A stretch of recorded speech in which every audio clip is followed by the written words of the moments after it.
तो अगर आप लोगों ने आरआरबी जेई सीबीटी 1 एग्ज़ाम दिया था लेकिन क्लियर नहीं कर पाए, या फिर अगर आप वो स्टूडेंट हैं जो पहली बार आरआरबी जेई का एग्ज़ाम देने वाले हैं और वो मिस्टेक नहीं करना चाहते जो कि हज़ारों स्टूडेंट करते हैं हर साल, जिसके कारण उनका सिलेक्शन 5 नंबर 10 नंबर से रह जाता है, तो ये सेशन है आपके लिए। क्योंकि आज के सेशन में हम पढ़ाई नहीं करने वाले हैं। आज के सेशन में हम बात करेंगे उन मिस्टेक्स के बारे में जो कि किसी नए स्टूडेंट को, या फिर जिसने पिछले साल भी एग्ज़ाम दिया था, इस साल भी आरआरबी जेईई की तैयारी कर रहा है, उन स्टूडेंट को नहीं करनी है। उन इस मिस्टेक के बारे में आज के सेशन में बात करने वाले हैं। तो हेलो एवरीवन, आप सभी का स्वागत है एक बार फिर से make it easy online platform पे। कैसे हैं आप सभी लोग? और आज का सेशन बहुत इंपॉर्टेंट होने वाला है, ध्यान से सुनिएगा, कोई नोट करने वाली चीज़ नहीं है, बस सुनने और समझने वाली बात है। देखिए, बहुत सारी चीज़ें ऐसी हैं जो कि आप लोगों को मालूम है, लेकिन फिर भी इन्हें एक्नॉलेज करना, इनको समझना, प्रोसेस करना बहुत ज़रूरी है। तो आरआरबी जेईई सीबीटी 1 2026 की प्रिपरेशन अगर आप लोग कर रहे हैं, तो आज हम दोनों जो है आज के सेशन में ये सेशन आपके लिए स्पेशली लेकर के आए हैं। बेसिकली पिछले साल जिन बच्चों को हमने प्रिपेयर करवाया था, उन बच्चों की पूरी जर्नी हमने देखी। सीबीटी 1 में उन्होंने अच्छे से एग्ज़ाम भी दिया, लेकिन फिर भी कुछ ना कुछ मिस्टेक्स उन्होंने ऐसे करी अपनी तैयारी के दौरान, जिसके कारण वो सीबीटी 1 क्लियर नहीं कर पाए। तो हम ये चाह रहे हैं कि आप लोग वो मिस्टेक ना करें। आप लोगों को पता होना चाहिए कि अगर हम ये चीज़ कर रहे हैं तो ये गलती है, इसे हमें नहीं रिपीट। ठीक है? तो सर बताइए। तो आज के सेशन में जैसे मैम ने बताया है, हम ना तो किसी ट्रिक की बात करेंगे, ना ही आरआरबी जेईई की नोटिफिकेशन की बात करेंगे, ना ही सीबीटी 1 कब हो सकता है, सीबीटी 2 कब हो सकता है, इसके बारे में बात करेंगे। बात हम करेंगे आज बहुत ही कॉमन सी चीज़ जो एक्चुअल में इतनी कॉमन हो जाती है कि हम कभी इस पर ध्यान ही नहीं देते। और यही ऐसी चीज़ बड़ी बन जाती है जो हमें सिलेक्शन से पीछे ला जाती है। सीबीटी 1 ऑब्वियस सी बात, अगर आप सीबीटी 2 के बारे में सोच रहे हो तो सीबीटी 1 अगर आपका क्लियर नहीं होगा, सीबीटी 2 में हम कहाँ ही पहुँचेंगे। और आज जिन मिस्टेक्स की हम लोग बात करेंगे वो सिर्फ ऐसे नहीं कि सीबीटी 1 के लिए ही है, वो सीबीटी 2 के लिए भी। कुछ बहुत ही कॉमन कॉमन मिस्टेक्स जो बच्चों से आए दिन हम लोग बात करते रहते हैं और वो थोड़ी बहुत हमें बताते रहते हैं, और ऑब्वियस सी बात है कुछ हमें लगता है कि बच्चे ये गलतियाँ करते होंगे, इन चीज़ों पर ध्यान नहीं देते होंगे, तो उन्हीं चीज़ों के बारे में आज हम क्या करेंगे, बात करेंगे।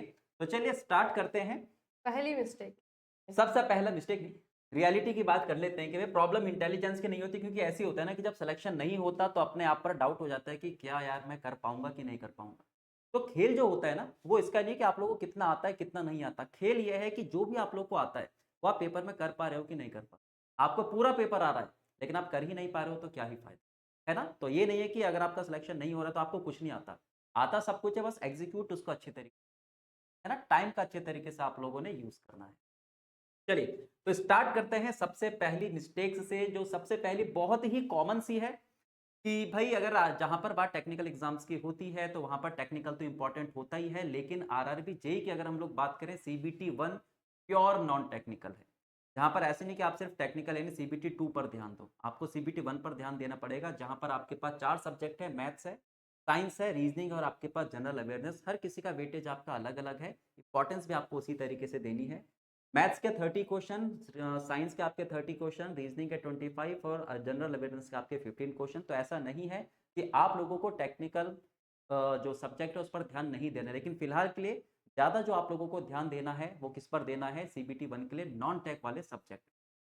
तो आप लोगों को क्या याद रखना है कि सीबीटी 1 हमारा एक नॉन टेक्निकल एग्जाम है। ठीक है? और इसके लिए तैयारी के दौरान आप लोगों को नॉन टेक्निकल सब्जेक्ट पढ़ने होंगे। उसी नॉन टेक में एक बहुत इंपॉर्टेंट पोर्शन है करंट अफेयर्स का, क्योंकि करंट अफेयर्स क्या करता है बच्चे, ये हेल्प करता है जो जनरल स्टैटिक जीके का पोर्शन है और साथ में आपका साइंस का पोर्शन, इन दोनों को तैयार करने के लिए आपकी हेल्प करता है। तो करंट अफेयर्स में हमारी जो मिस्टेक्स होती हैं, क्योंकि अगर हम 15 नंबर का जीके देखें तो वहाँ पे ज़्यादातर जो पोर्शन है आपका 7 या 8 क्वेश्चन जो है आपके करंटली डायरेक्टली या इनडायरेक्टली जो है करंट अफेयर्स से आ जाते हैं। तो हम क्या करते हैं कि पूरे साल भर जो है इसे हम इग्नोर करते हुए चलते हैं, और लास्ट में एग्जाम से 1 महीने पहले आप लोगों के मैसेज आने स्टार्ट हो जाते हैं कि मैम 6 महीने का रिवीजन करवा दीजिए, 1 साल का रिवीजन करवा दीजिए, और बस उसी सेशन के भरोसे आप एग्जाम देने निकल पड़ते हैं। होता क्या है कि उस सेशन में से कुछ ही चीज़ें आप लोगों के दिमाग में रह पाती हैं, और जो दिमाग में रही चीज़ है उनमें से कुछ ही चीज़ जो है एग्जाम में आती है। तो आप जब एग्जाम देखते हो तो आप फिर पूरी सेशन को ब्लेम करने लगते हो कि आपने जो पढ़ाया था वो तो आया ही नहीं, जबकि ये तो स्ट्रैटेजी कभी थी ही नहीं। आप अगर देखोगे तो रोज की जो है 6 या 7 न्यूज़ ऐसी होती हैं जो कि हमारे टेक्निकल एग्जाम के लिए इंपॉर्टेंट होती है। तो हमें करना क्या है कि डेली के 15 मिनट देने हैं जिसमें कि हम खुद को अवेयर करें। ठीक है, अवेयर करने का मतलब क्या है कि जो भी चर्चाओं में चल रहा है, वो देश में है, विदेश में है, खेल की जगत में है, फिल्म इंडस्ट्री में, जो भी इस तरीके की चीजें चल रही हैं जो कि हमारे एग्जाम के लिए इंपॉर्टेंट है, उससे आप लोग वाकिफ रहें। अगली मिस्टेक। अच्छा, अगला मॉक का ट्रैप, क्योंकि अक्सर हम लोग सोचते हैं चलो भाई मॉक जो है बिल्कुल लास्ट में देंगे, और जब हम बिल्कुल लास्ट में मॉक देते हैं तो मॉक इसलिए होता है कि आप लोगों को ना आपकी गलतियों के बारे में बताना, ये बताना कि अभी भी कौन-सा पोर्शन आप लोगों का वीक है, किस पोर्शन पर अभी भी आप लोगों को काम है। तो अगर हम इसको बिल्कुल लास्ट के लिए ना रखें, हम अगर 2-3 चैप्टर करें, देन उसके बाद हम उन चैप्टर्स का मॉक करें, तो हमें पता चलेगा कि भई चीज़ें हमने पढ़ी हुई हैं, लेकिन हम एग्ज़ीक्यूट नहीं कर पा रहे, क्वेश्चन सॉल्व नहीं कर पा रहे। क्यों? क्योंकि हमें टाइम की थोड़ी-सी कमी पड़ जा रही है, क्योंकि मॉक टेस्ट में ऑब्वियस सी बात है एग्ज़ाम के हिसाब से चलती है चीज़ें, टाइम दे रखा होता है। तो भाई आपको सब कुछ आता है, वही बात आ गई ना कि सब कुछ आता है लेकिन टाइम के अंदर हम उसको सॉल्व भी नहीं कर पा रहे हो। तो मॉक आपको किस तरीके से देना है, लास्ट में तो देना ही देना है। मतलब आपके पास 4-5 चैप्टर कंप्लीट हो गए, देन उसके बाद आप लोग क्या करो, सब्जेक्ट वाइज़ उसका मॉक टेस्ट दो, ताकि उन चैप्टर्स के कॉन्सेप्ट को और अच्छे तरीके से आप लोग रिवाइज़ कर सको। अगर आपको लगता है कि यार अभी भी मेरा ये वाला पोर्शन क्या है, थोड़ा-सा वीक है, तो दोबारा वहाँ पर जाकर आप अपने कॉन्सेप्ट क्या कर सकते हो, क्लियर कर सकते हो। तो ये है आपके पास, सिलेबस कंप्लीट हो जाए फिर मॉक दूँगा, ये मत सोचना। बीच-बीच में आप लोगों को मॉक टेस्ट देते रहने हैं। खुद को चेक करते रहना है। अब जो मिस्टेक्स है ये बेसिकली क्या है, कॉम्बिनेशंस ऑफ मिस्टेक्स, है ना? 3 ऐसी गलतियाँ जो कि आप साथ में ही करते हैं। देखो भाई, सबसे पहले हम क्या करते हैं कि एनालिसिस खत्म कर देते हैं जब मॉक टेस्ट नहीं देंगे। एनालिसिस किस चीज़ का करोगे? है ना? अपनी गलतियों का, अपने पढ़े हुए का, अपने एक्वायर नॉलेज का हमको एनालिसिस करना है। ठीक है? फीडबैक सिस्टम होता है ना, उसे हमें डेवलप करना है बच्चे। साथ में हम क्या करते हैं कि दूसरी चीज़ कंफर्ट ज़ोन, ये बेसिकली यहीं से आता है कि जब आप अपने कंफर्ट ज़ोन से बाहर नहीं निकलना चाहते। अब देखो मैंने टाइम टेबल बनाया हुआ है कि मुझे जो है 2 घंटे रीज़निंग करनी है, 2 घंटे मैथ्स करना है, साथ में मुझे जो है 1 घंटे जीके को देना है और 2 घंटे मुझे साइंस करनी है। ठीक है? ये जो है मेरे क्या है, फिक्स आवर है कि इन फिक्स आवर में मुझे जो है तैयारी करनी है। ठीक है? अब कंफर्ट ज़ोन से बाहर निकलने का मतलब क्या है कि मॉक टेस्ट देना है तो उसके लिए मुझे अलग से टाइम निकालना पड़ेगा। अब मुझे पढ़ने में ही मज़ा आ रहा है तो मैं क्यों मॉक टेस्ट दूँगा? है ना? तो कई बार क्या होता है कि हम जिस रूटीन पे चलते हुए आ रहे हैं, बस हमें वही पसंद आ रहा है, हम वहीं पे फिक्स हो गए हैं और हम उससे बाहर निकलने की कोशिश नहीं करते हैं। तो जब आप कंफर्ट ज़ोन में फँस जाते हो, तो खुद को बाहर नहीं निकाल पाते। फिर तीसरा है आपका पीवाईक्यू इग्नोर करना। पीवाईक्यू इग्नोर क्यों करते हो? इसीलिए क्योंकि चाहते ही नहीं हो कि इस ज़ोन को जो हमने क्रिएट कर लिया है अपने लिए, जो शेल हमने बना लिया है अपने लिए, उसको तोड़ करके बाहर निकला जाए। ठीक है? तो सबसे पहली चीज़ जो है कंफर्ट ज़ोन को ब्रेक करना है और उसके बाद में कोशिश करनी है खुद को एनालिसिस करने की, ठीक है? और पीवाईक्यू को भी एनालाइज़ और पीवाईक्यू को सॉल्व करने की। क्योंकि ये क्या है बच्चे, ये है खिड़की, ठीक है? किसी कमरे में देखने के लिए एक विंडो होती है ना, वैसे ही है आपका कि अगले साल कैसा पेपर आएगा, वो इस खिड़की से आप लोगों को पता लगेगा, ठीक है? तो इस खिड़की को खोल करके देखना ज़रूरी है, पीवाईक्यू को सॉल्व करना ज़रूरी है, पीवाईक्यू को एनालाइज़ करना ज़रूरी है। तो ये क्या है, एक कॉमन मिस्टेक है, लेकिन हम अलग-अलग स्टेज में इसको करते हैं। तो इनमें से कुछ भी आप लोगों को नहीं दोहराना है इस बार 2026 में। अच्छा, बाकी मिस्टेक अगर 7 की हम बात करें, ये सबसे ज़्यादा इम्पोर्टेंट है। और सबसे ज़्यादा इम्पोर्टेंट क्यों है? क्योंकि खासकर अगर हम बात करें, जैसे मैथ्स की बात करें, तो हर किसी के माइंड में एक चीज़ आती है ना? लेकिन इसका मतलब ये थोड़ी ना है कि आप सारे क्वेश्चन कर रहे हो तो सही होंगे। एक्यूरेसी सबसे ज़्यादा इम्पोर्टेंट है। क्यों? क्योंकि आरआरबी जेईई अगर सीबीटी 1 की बात करें, तो तुक्के मारने वाला गेम थोड़ी ना है, नेगेटिव मार्किंग है वहाँ पर।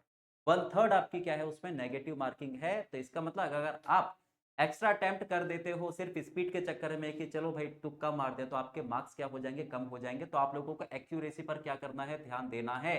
जितने भी क्वेश्चन आप लोग अटेम्प्ट कर रहे हो वो सही होने चाहिए, है ना? तो हमें धीरे-धीरे क्या करना है, एक्यूरेसी को बढ़ाना है। स्पीड बढ़ाने में ज़्यादा टाइम नहीं लगता। और जब जैसे ही हम एग्जामिनेशन हॉल में बैठेंगे, तो एक्यूरेसी और स्पीड दोनों का आपको कॉम्बिनेशन लेकर चलना पड़ेगा, ताकि कम टाइम पर ज़्यादा क्वेश्चन अटेम्प्ट भी हो, सही भी अटेम्प्ट हो और एक्यूरेट भी आपके पास हो, ताकि माइनस मार्किंग हमारी कम से कम। और ऑब्वियस सी बात है, जितने कम हमारे नेगेटिव मार्क होंगे, उतने ही ज़्यादा हमारा सिलेक्शन के क्या बढ़ जाएँगे, चांस बढ़ जाएँगे। तो ध्यान रखना, एक्यूरेसी बहुत ज़्यादा इंपॉर्टेंट है। किसी भी चीज़ को पढ़ते हो तो अच्छे तरीके से उसको पढ़ो, अच्छे तरीके से समझो, ताकि क्वेश्चन जल्दी भी हो और सही भी हो। क्वांटिटी नहीं क्वालिटी पे फोकस करना है। अब देखो बच्चे अगली जो आपकी मिस्टेक्स है ये है आपका रिवीजन का। बेसिकली क्या होता है ना, अधिकतर हम भी जब आप लोगों को स्ट्रैटेजी बताते हैं तो उसमें आपका जो कॉमन सी स्ट्रैटेजी होती है उसमें हमारा पहले 2 महीने कॉन्सेप्ट क्लियर कर लो, उसके 2 महीने पे जो है आपका रिवीजन कर लो। ठीक है, ये भी जो है आपकी एक सिंपल सी स्ट्रैटेजी है, लेकिन एक होती है इफेक्टिव स्ट्रैटेजी। ठीक है, इफेक्टिव या फिर कह सकते हैं हम साइंटिफिक स्ट्रैटेजी। इसमें आपका क्या होता है, जब आप जिस दिन जिस चीज को पढ़ रहे हो, ठीक है, जैसे कि मैंने आज जो है मॉडर्न हिस्ट्री के 2 चैप्टर मैंने कंप्लीट कर लिए आज के दिन। ठीक है, अब ये जो 2 चैप्टर मैंने कंप्लीट करे हैं इसके आगे की कहानी मैं अगले दिन पढ़ूंगी। तो ऑब्वियस सी बात है कि अगले दिन की कहानी को अच्छे से समझने के लिए पिछला दिन का पढ़ा हुआ मुझे याद रखना पड़ेगा। तो हमें दूसरे दिन के टॉपिक को शुरू करने से पहले, ठीक है, बस वन गो में, ऐसा नहीं कि बस बैठे हुए रट रहे हैं और याद कर रहे हैं, सिर्फ वन गो में याद करने के लिए, रिकॉल करने के लिए, अपने दिमाग को याद दिलाने के लिए कि लास्ट डे तुमने क्या पढ़ा था, उसको हमें क्विक रिवाइज करना। ठीक है, तो क्विक रिवीजन की जो स्ट्रैटेजी है बच्चे, ये होती है स्मार्ट स्ट्रैटेजी। हर दिन चीजों को पढ़ो, हर दिन रिवाइज करो, हर दिन चीजों को पढ़ो, हर दिन रिवाइज करो। देखिए इससे क्या होगा, 1 महीने बाद अगर आप पढ़ने जाओगे मॉडर्न हिस्ट्री, जो कि आपने 1 महीने पहले पढ़ा था, फिर उस दिन वो आपको अजनबी नहीं लगेगा, ये क्या है, ये मैंने पढ़ा ही नहीं है, ये तो मुझे समझ नहीं है, मैंने भूल गया है ना। तो इस तरीके की चीजें नहीं होंगी। इसके लिए जो है कनेक्शन बनाना बहुत जरूरी है और इसके लिए डेली रिवीजन करना बहुत जरूरी है। फिर लास्ट मिस्टेक, क्योंकि सबसे पहले बच्चों का यही आता है, टाइम टेबल बना दो, या फिर कहीं से देखा, नेट पे सर्च करा टाइम टेबल, या इतना इतना ये पढ़ना है, इस तरीके से पढ़ना है। टाइम टेबल बनाना कोई बहुत बड़ी बात नहीं है, आप एक दिन में 50 बना दोगे, लेकिन क्या आप उसको फॉलो कर रहे हो, ये सबसे ज्यादा इंपॉर्टेंट है ना। टाइम टेबल तो बन जाएगा, आप नेट पे सर्च मारो इफेक्टिव टाइम टेबल, तो वो आपके पास पूरा का पूरा दे देगा। आजकल तो एआई का जमाना है, उसको बोलो तो वो आपको और अच्छे तरीके से आप लोग को बनाकर दे देगा टाइम टेबल, कि इस टाइम ये पढ़ो, ये पढ़ो, ये पढ़ो। लेकिन इसके बाद की जर्नी आपकी है ना। पका पकाया तो कोई आपको दे सकता है, खाना तो आपको पड़ेगा, उसके लिए मेहनत तो कर, कंसिस्टेंट आप लोग को रहना पड़ेगा। जो भी आपका टाइम आप लोग को मिल रहा है, जितना भी टाइम आप अपने लिए निकाल पा रहे हो, उसको आपने कंटिन्यू रखना। ठीक है, ये चीज़ आप लोगों ने ध्यान रखनी है। तो टाइम टेबल के उसमें नहीं पढ़ना कि कोई बनाकर दे दो या इस तरीके से दे दो। अपने हिसाब से आप लोग टाइम देखो कहाँ कहाँ पर आपको कितना कितना टाइम मिल रहा है, लेकिन वो कंटिन्यू आप लोगों ने करना। ऐसे नहीं कि आज आपने 6 घंटे, कल आपने 3 घंटे, बस हम्म 6 घंटे तो डेली 6 घंटे, 5 घंटे मिल पा रहे हो तो डेली 5 घंटे, क्योंकि धीरे धीरे धीरे धीरे करके अगर आपकी आदत बनेगी ये वाली, तो उन 5 घंटे में भी आप लोग 10 घंटे का पूरा पढ़ सकते हो, कवर कर सकते और मुझे लास्ट मिस्टेक जो आपकी है, जो आई थिंक सारे ही एग्जाम में देख रहे हैं, सिर्फ आरआरबी की ही बात ना करें हम, हर एग्जाम में बच्चा जो है ये जरूर करता है। एग्जाम आने वाला है, 1 महीने बचे हैं, मैम कोई ऐसा ऐसी बुक दे दो, ऐसी पीडीएफ दे दो, एक ही पीडीएफ पढ़ने में मुझे सारा का सारा करंट अफेयर याद हो जाए। हो। कोई नोट्स ऐसे, हाँ, कोई ऐसे नोट्स नोट, कोई ऐसे मैजिकल नोट्स दे दो कि मुझे पूरा पूरा सब्जेक्ट याद हो जाए। ठीक है, तो ये काम आप लोगों को नहीं करना है, क्योंकि इससे फायदा कुछ नहीं होता है बच्चे। ठीक है, ये जो आपका लास्ट महीने का जो केओस है ना, ये आपको आगे नहीं ले जाता, ये आपको पीछे ले जाता है ना। लास्ट महीने में हम क्या करते हैं, सर्च करने बैठ जाते हैं दुनिया भर की चीजें, कौन से इंपॉर्टेंट टॉपिक्स होंगे, है ना, या फिर बहुत सारी चीजें। मतलब लास्ट महीने पे ये तक होता है कि बच्चे जो है लास्ट महीने पे देख रहे हैं, जो पिछले साल सेलेक्टेड स्टूडेंट है उनका इंटरव्यू जो है लास्ट महीने में देख रहे बैठ रहे हैं, क्या स्ट्रेटेजी रही होगी। अब सोचो, ये जो है उस समय माइंड सेट होता है कि स्ट्रैटेजी जो हमें 6 महीने पहले, 1 साल पहले फॉलो करनी चाहिए थी, वो हम लास्ट महीने में देख रहे होते और फिर सोच रहे होते कि अच्छा इसने जो स्ट्रैटेजी करी वो हम 1 महीने में जो है फॉलो करके और एग्जाम निकाल लेंगे, है ना। तो लास्ट महीने में बचे जो प्रेशर है वो सभी के दिमाग के अंदर होता है, लेकिन उस केओस में अपनी जो पड़ी हुई चीजें हैं, अपनी जो गेन की हुई चीजें हैं, उनको हमें खोना नहीं है। आपको ये नहीं करना है कि लास्ट महीने में जो है टीचर बदल रहे हैं, या फिर आपका जो है कंटेंट नया जो है इकट्ठा करे जा रहे हैं कि अच्छा ये भी पढ़ लेता हूँ, ये भी पढ़ लेता हूँ, और पढ़ते समय कुछ भी नहीं, वही ढाक के 3 पाठ, है ना। तो ये नहीं करना है बच्चे। ये जो आपके लास्ट मंथ की क्यूज है, इससे आप तभी बचे रहोगे जब जो आपकी प्रिपरेशन है वो पहले से सही चलती हुई आ रही होगी, है ना। पहले से जैसे आपने सोचा था, जैसे आपने अपना जो स्ट्रैटेजी बनाया था, उस तरीके से ही अगर आप चल रहे हो, तो फिर सी बात है कि कैओस आने का सवाल ही उत्पन्न नहीं होता, है ना। किसी प्रकार का कोई डिप्रेशन, कोई प्रेशर आपको फील नहीं होता है। ठीक है, अगर आप सही से जो है अपनी स्ट्रैटेजी को फॉलो करते हैं, तो ये जो है क्या करता है ना, लास्ट महीने का जो केओस है ये हमें मेंटली बहुत पीछे ला करके खड़ा कर देता है ना? जिस समय को हमें रिवीजन में, अपने आप को सुधारने में, अपनी मिस्टेक को ठीक करने में, अपने आप को एनालिसिस करने में लगाना था, वो हम फालतू की चीज़ों में लगा देते हैं, है ना? नया कंटेंट ढूँढ लेते हैं, अच्छा यहाँ से पीडीएफ इकट्ठा कर लेते हैं, ये कर लेते हैं, वो कर लेते हैं, ये देख लेते हैं, वो देख लेते हैं, इन चीज़ों में जो है अपना टाइम वेस्ट करते हैं, जबकि उसको एक्चुअल में जाना चाहिए किसी और जगह, ठीक है? तो ये लास्ट महीने के केओस से, ये मतलब मिस्टेक भी नहीं है, ये आप बच जाओगे बहुत आराम से। अगर आप शुरू से बहुत अच्छे से स्ट्रैटेजी फॉलो कर रहे हो ना, तो ये आपके साथ में नहीं होने वाला, ठीक है? और इससे जो है बचना ही है, अभी तो इसके लिए बहुत टाइम है, इसीलिए आप लोगों को अभी से जो है तैयारी सही करते हुए चलनी है, ताकि आप लास्ट महीने के इसके फंसो ही ना, ठीक है? इस चीज़ का बच्चे आप लोगों को ध्यान रखना है। तो ये टोटल आपके पास 10 मिस्टेक्स थी, जो हमारे हिसाब से बहुत ही कॉमन है, जिन पर एक्चुअल में हम लोग ध्यान नहीं देते। कुछ ऐसी हैं जो आप लोग को पता होंगी, कुछ ऐसी हैं जो आप लोगों को नहीं पता होंगी, कुछ ऐसी होंगी जो आप लोगों ने पिछली बार करी होगी, जिस कारण सिलेक्शन नहीं हुआ। तो कुछ बेसिक चीज़ों का ध्यान रखना है, ये मिस्टेक्स जो कॉमन है ना, इनको हटा देना है, ठीक है? और बाकी देखो वही है, डेली मॉक एंड एनालिसिस, ये तो खैर बात की बात है। जब आपके पास चीज़ें थोड़ी-सी आप लोग की कवर हो जाए, आप लोग थोड़ा-सा पढ़ लो, तो डेली मॉक और साथ-साथ एनालिसिस आप लोग करते रहो। डेली रिवीजन करंट अफेयर्स का भी बहुत ज़्यादा ज़रूरी है। जीएस के लिए तो आपको डेली पढ़ना पड़ेगा। करंट अफेयर्स आपके पास हर दिन आपकी नई-नई घटनाएँ होती रहती हैं। वो आपको डेली क्या करना है, रिवाइज़ करना है। और बाकी पीवाईक्यूज़ जो आपको बताता है कि भाई पिछली बार ऐसा आया था, अगली बार कैसा आ सकता है, वो आप लोगों को ध्यान में रखना है, ठीक है? तो फाइनल थॉट्स आपके पास लिखी हुई है। अगर पिछली बार सीबीटी 1 क्लियर नहीं हुआ, तो इसका मतलब ये नहीं है कि आप कैपेबल नहीं हो। जैसे मैंने कहा था ना कि भाई आप इंटेलिजेंट हो, लेकिन बस आप उसको एग्ज़ाम में नहीं दिखा पा रहे हो। तो अब की बार आपको यही चीज़ करनी है कि जितना आप लोग को आता है, वो वहाँ पर आप लोगों को परफ़ॉर्म करना है, ठीक है? और लास्ट में एक क्वेश्चन आप लोगों के लिए है कि हमारी साइड से तो ये पूरा का पूरा क्या था, आपके पास 10 कॉमन मिस्टेक्स थी, जो हमें लगी है। अब पिछली बार आप लोग ने अगर एग्ज़ाम दिया है, आप लोग का सिलेक्शन अगर नहीं हुआ, सीबीटी 1 क्लियर नहीं हुआ, तो अगर आप बता सकते हैं कि आप लोगों की सबसे बड़ी मिस्टेक्स क्या है, तो फिर हम लोग उसी पर ही सेशन लेकर आएँगे और उस मिस्टेक्स को कैसे दूर कर सकते हैं, किन चीज़ों का ध्यान रख सकते हैं, ये भी आप लोगों को बताएँगे। हुँ, मतलब अगर आपको लगता है कि हाँ, हमारी प्रिपरेशन के दौरान ये कमी रह गई थी, इसको ओवरकम कैसे करना है ये हमें नहीं समझ में आ रहा है। तो आप जो है कमेंट सेक्शन में अपना कमेंट ड्रॉप कर दीजिए, हम पढ़ लेंगे और उस पे जो है आपको एक गाइडेंस सेशन और दे दिया, ठीक है? उसके अलावा जो नए स्टूडेंट हैं या फिर जो पुराने भी स्टूडेंट हैं जिन्होंने खुद से तैयारी करी थी, जो नए स्टूडेंट हैं, कोई बच्चा जो पहली बार इस चैनल पे आ रहा है, अगर आप लोग आरआरबी, जेईई, सीबीटी 1 की प्रिपरेशन करना चाहते हो, ठीक है? तो इससे बेस्ट कंटेंट बच्चे आपको कहीं नहीं मिलेगा, सिलेक्शन देने वाला कंटेंट आपको कहीं नहीं मिलेगा। Make it easy mechanical mobile application का नाम याद रख लीजिए, इसे डाउनलोड कर लीजिए।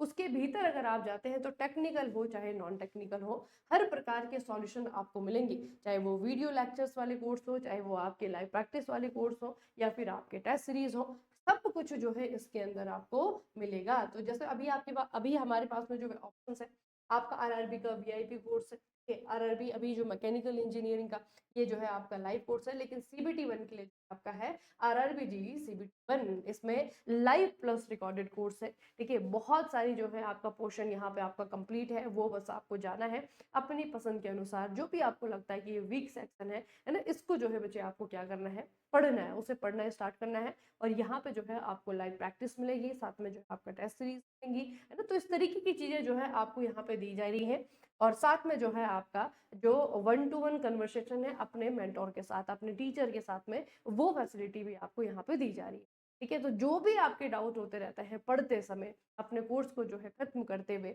लेक्चर्स देखते हुए, बाद में जो है आपका टेस्ट देते हुए, सबकी सुनवाई आपका टीचर करेगा, ठीक है? ये फैसिलिटी जो है इस बार हमने आप लोगों के लिए ओपन करी है, ताकि आप जो है अपनी जो डाउट्स हैं, उनके साथ में जो है एग्ज़ाम हॉल के अंदर ना जाएँ, है ना? जो कुछ भी है उसे एग्ज़ाम से पहले ही क्लियर करते जो भी जिस भी प्रकार की गाइडेंस आपको चाहिए वो आपको मिलेगी।